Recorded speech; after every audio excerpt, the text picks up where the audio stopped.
మనం ఒక కొబ్బరికాయ శివాలయానికి పట్టుకెళ్ళాం అనుకోండి, ఆ కొబ్బరికాయ కొట్టి 2 చెక్కలు ఈశ్వరుడికి నైవేద్యం పెట్టి మనకి ప్రసాదంగా సగం ఇస్తారు. ఓ కొబ్బరి చెక్క ఇస్తారు, కాసిన అరటిపళ్ళు ఇస్తారు.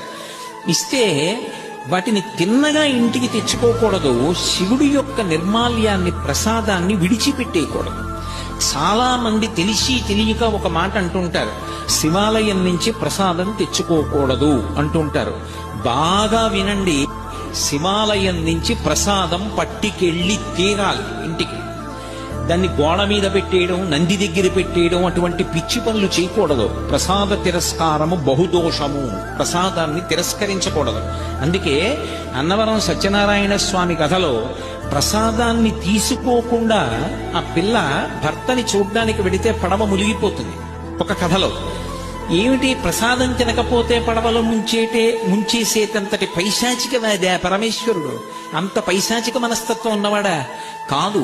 ప్రసాదము అంటే అనుగ్రహము, ఈశ్వరానుగ్రహము ప్రసాదం రూపంలో లోపలికి వెళ్ళి అందులో 6వ వంతు మనస్సుగా మారి మనకున్నటువంటి సమస్యలకి కావలసినటువంటి పరిష్కారం అదే మనసులో బుద్ధి నిర్ణయించి ప్రచోదనం చేస్తుంది.